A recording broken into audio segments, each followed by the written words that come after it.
ಅಮೆರಿಕದಲ್ಲಿ ಮೈಸೂರಿನ ಉದ್ಯಮಿ ಸುಸೈಡ್. ಪತ್ನಿ ಪುತ್ರನಿಗೆ ಗುಂಡಿಕ್ಕಿ ತಾನು ಆತ್ಮಹತ್ಯೆ. ಕೇಸ್ನ ಹಿಂದೆ ಬಿದ್ದ ಕಾಕಿ, ತನಿಖೆ ಚುರುಕು.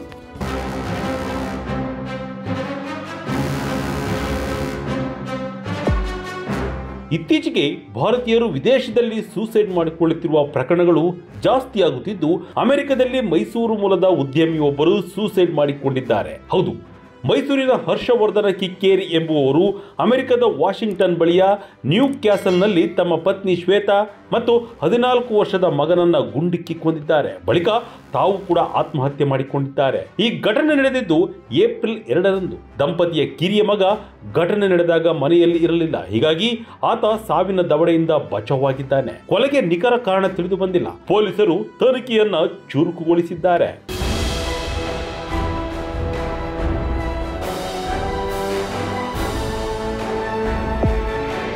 ಹೌದು, ಹರ್ಷವರ್ಧನ ಕಿಕ್ಕೇರಿ ಅವರು ಮೂಲತಃ ಮಂಡ್ಯ ಜಿಲ್ಲೆಯ ಕೆಆರ್ಪೇಟೆ ತಾಲೂಕಿನ ಕಿಕ್ಕೇರಿ ಗ್ರಾಮದವರು. ಇಂಜಿನಿಯರಿಂಗ್ ಪದವಿ ಪಡೆದ ನಂತರ ಮೈಕ್ರೋಸಾಫ್ಟ್ ಉದ್ಯೋಗಿಯಾಗಿದ್ದರು. ನಂತರ ರೋಬೋಟಿಕ್ ತಂತ್ರಜ್ಞಾನ ಆಧಾರಿತ ಹೋಲ್ಟ್ವರ್ಡ್ ಹಾಗೂ ಹೋಲೋಸ್ಕ್ಯೂಟ್ ಕಂಪನಿಗಳನ್ನು ಸ್ಥಾಪಿಸಿದರು. ಹರ್ಷವರ್ಧನ ಕಂಪನಿಯ ಸಿಇಒ ಮತ್ತು ಸಿಟಿಒ ಆಗಿದ್ದರೆ ಪತ್ನಿ ಶ್ವೇತಾ ಅಧ್ಯಕ್ಷರಾಗಿದ್ದರು. ಕಂಪನಿಯ ಉತ್ಪನ್ನಗಳಿಗೆ ಮಾಜಿ ಕ್ರಿಕೆಟಿಗ ಯುವರಾಜ್ ಸಿಂಗ್ ರಾಯಭಾರಿಯಾಗಿದ್ದರು. ವಿಶ್ವಸಂಸ್ಥೆಯ ನ್ಯೂಯಾರ್ಕ್ ಸಮ್ಮೇಳನದಲ್ಲಿ ಕಂಪನಿಗೆ ಸುಸ್ಥಿರ ತಂತ್ರಜ್ಞಾನ ಕಂಪನಿ ಎಂಬ ಶ್ರೇಯ ಸಿಕ್ಕಿತ್ತು. ಅಲ್ಲದೆ ಗಡಿ ಕಾಯುವ ರೋಬೋಟ್ಗಳ ಅಭಿವೃದ್ಧಿಗೆ ಸಂಬಂಧಿಸಿ ಪ್ರಧಾನಿ ನರೇಂದ್ರ ಮೋದಿ ಅವರೊಂದಿಗೆ ಹರ್ಷ ಈ ಹಿಂದೆ ಮಾತುಕತೆ ನಡೆಸಿದ್ದರು. ವಿಜಯನಗರ 3ನೇ ಹಂತದ ನಿರ್ಮಿತಿ ಕೇಂದ್ರದ ರಸ್ತೆಯಲ್ಲಿ 2018ರಲ್ಲಿ ಹೋಲೋ ವರ್ಡ್ ಕಂಪನಿಯ ಕಾರ್ಪೊರೇಟ್ ಕಚೇರಿ ಆರಂಭಿಸಿ ಕೋವಿಡ್ ನಂತರ ಅಮೆರಿಕಕ್ಕೆ ವಾಪಸ್ಸಾಗಿದ್ದರು.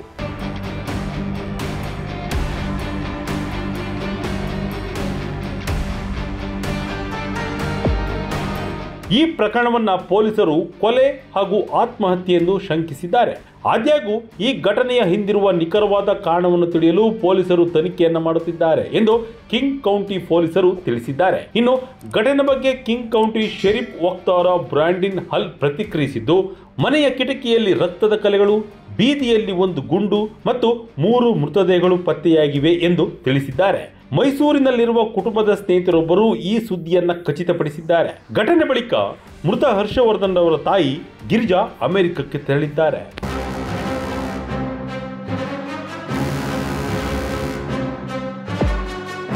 ಈ ಘಟನೆ ಕಳೆದ ಗುರುವಾರ ನಡೆದಿದೆ. ವರದಿ ಪ್ರಕಾರ 7 ವರ್ಷದ ಕಿರಿಯ ಮಗ ಈ ಘಟನೆ ನಡೆದಾಗ ಮನೆಯಲ್ಲಿ ಇರಲಿಲ್ಲ. ಆದ್ದರಿಂದ ಕಿರಿಯ ಮಗ ಬದುಕಿ ಉಳಿದಿದ್ದಾನೆ. ಗುರುವಾರ ಸಂಜೆ 7 ಗಂಟೆ ಹೊತ್ತಿಗೆ ಸಹಾಯವಾಣಿ 911ಕ್ಕೆ ಕರೆ ಬಂದ ನಂತರ ಪೊಲೀಸರು ಸ್ಥಳಕ್ಕೆ ಹೋಗಿದ್ದಾರೆ. ಈ ವೇಳೆ ಮನೆಯ ಮುಂಭಾಗದ ಕಿಟಕಿಯ ಮೇಲೆ ರಕ್ತದ ಕಲೆಗಳಿರುವುದು ಹಾಗೂ ಬೀದಿಯಲ್ಲಿ ಒಂದು ಟೊಳ್ಳಾದ ಗುಂಡು ಬಿದ್ದಿರುವುದನ್ನು ನೋಡಿದ್ದಾರೆ. ಬಳಿಕ ಒಳಗೆ ಹೋಗಿ ನೋಡಿದಾಗ 3 ಮೃತದೇಹ ಪತ್ತೆಯಾಗಿದೆ. ಹರ್ಷವರ್ಧನ್ ರವರು ಹೆಂಡತಿ ಹಾಗೂ ಮಗನಿಗೆ ಗುಂಡು ಹಾರಿಸಿ ತಾನು ಆತ್ಮಹತ್ಯೆ ಮಾಡಿಕೊಂಡಿದ್ದಾರೆ ಎಂದು ಶಂಕಿಸಲಾಗಿದೆ.